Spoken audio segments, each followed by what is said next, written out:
Hola otra vez, estimados.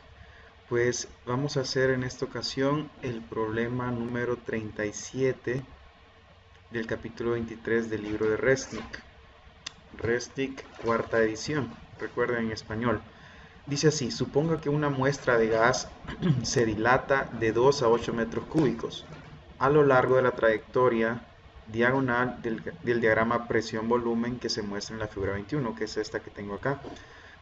Luego se comprime nuevamente a lo largo de cualquiera de las trayectorias 1 o 2, o sea, esta o esta.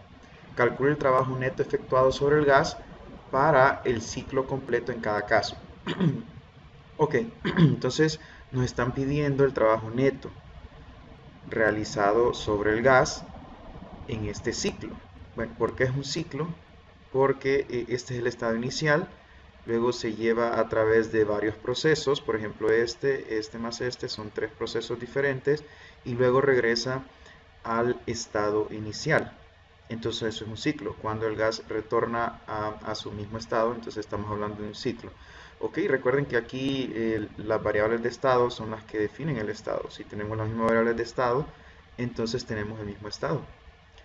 De acuerdo. Y esa es una trayectoria. La otra trayectoria sería esta, a través de la diagonal, luego hacia acá y luego hacia arriba, ¿verdad? Físicamente, pues en esta trayectoria que tenemos acá, el volumen se incrementa y la presión disminuye. Luego hacia acá, el volumen se mantiene constante y la presión aumenta. Eso es lo que conocemos como un proceso isobárico. Y luego en esta trayectoria, entonces el volumen disminuye, es una compresión, pero la presión permanece constante, ¿no? Y pues similar en esta otra trayectoria cerrada acá, ¿no? Mismas interpretaciones. Ahora, aprendimos nosotros que el trabajo realizado sobre un gas, pues es esta integral, ¿no? El negativo de la integral de P de B, desde algún volumen inicial hasta un volumen final. En este caso, pues nos están dando cómo se relaciona la presión, una variable de estado, con el volumen. Y con ello, pues podemos calcular el trabajo realizado sobre el gas. De hecho, sabemos también que el área bajo la curva en un gráfico presión-volumen nos daría el trabajo, al menos el valor absoluto del trabajo. ¿Están de acuerdo? Entonces, en este caso, debido a que solo tenemos una relación lineal y también relaciones constantes para la presión y el volumen, pues podemos calcularlo sencillamente tomando el área bajo la curva, calculando el área bajo la curva. En caso que tengamos alguna función de la presión con la temperatura un poco más complicada, pues quizá convenga tomar la función, ¿verdad? E integrar eso. En este caso, pues es mucho más sencillo por la geometría calcular las áreas bajo la curva. Ok, no vamos a necesitar integrar. Recuerden además que no nos dice el problema que esto es un gas ideal. Entonces, la relación entre las variables de estado, presión, volumen, temperatura, pues no las debemos considerar como la que nos da el gas ideal, sino como lo que nos dice este gráfico. ¿De acuerdo? Entonces, vamos a calcular primero el trabajo neto a lo largo de esta trayectoria cerrada, diagonal, luego este proceso isovolumétrico y luego este proceso isobárico, presión constante. Entonces, el área bajo la curva será simplemente, vean bien, necesito calcular el área bajo la curva, que es esta curva, ¿ok? Esta, primero la diagonal. Entonces sería el área de este triángulo más el área de este rectángulo. El área del rectángulo es muy fácil, esto sería 8 menos 2 metros cúbicos por 5 kilopascales, que lo tengo aquí. ¿Okay? Y luego le sumo esta área que sería, todos sabemos, un medio de la base, que es 8 menos 2, por la altura, que es 20 menos 5, y es lo que tengo aquí, un medio de la base por la altura, que es 20 menos 5. Y si calculan esto, pues esto les da menos 75 kilojoules. Eso es el trabajo realizado sobre el gas en este proceso. Ahora, algo importante que debo hacer notar es este signo. ¿Por qué puse este signo?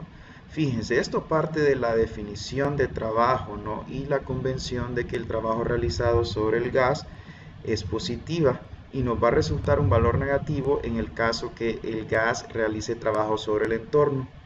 ¿Ok? Una forma sencilla de verlo es la siguiente.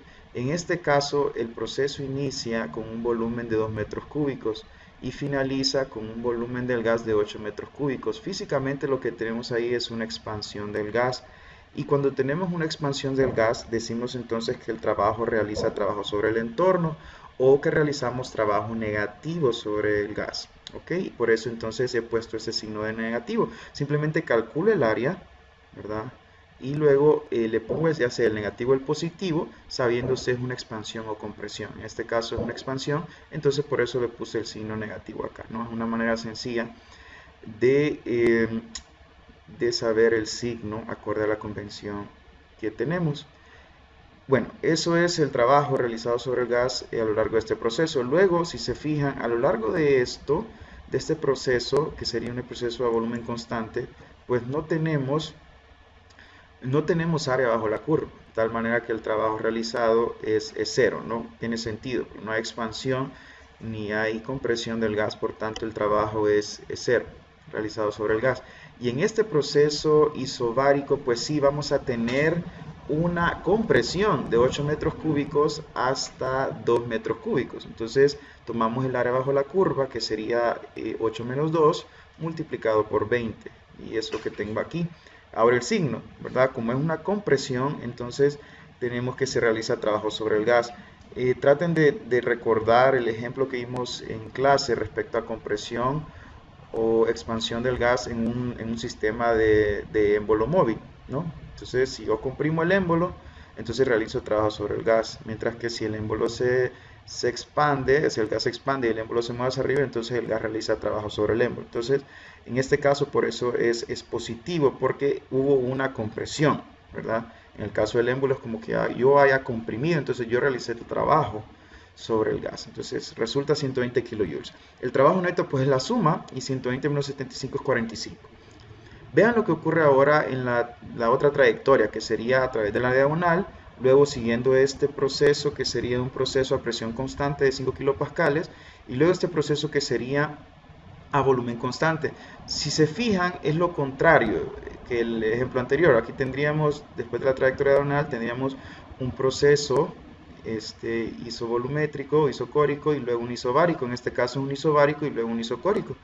Entonces cualquiera podría confundirse y decir es el mismo trabajo, pero de ninguna manera. Vean, el trabajo realizado a lo largo de este proceso que se muestra en esta diagonal es menos 75, eso no cambia en absoluto, pero sí cambia el trabajo aquí. En este caso, si se fijan, el área bajo la curva sería simplemente 8 menos 2 por 5 kilopascales, que es el área de este rectángulo. A diferencia del caso anterior, si se recuerdan, el área bajo la curva era todo esto. Entonces eso claramente va a cambiar el trabajo neto. De hecho, en este caso, el trabajo a lo largo de esta trayectoria, este proceso isobárico, sería 8 menos 2 por 5 es 30 kilojoules. Así que si sumo estos dos, lo que me queda es menos 45, y es precisamente el negativo del trabajo neto que me había quedado en el inciso anterior, ¿no? Entonces, por supuesto que dependerá no solo de los procesos el trabajo neto, sino del orden de los procesos. ¿Ok? Pues eso, compañeros, nos vemos en el próximo video.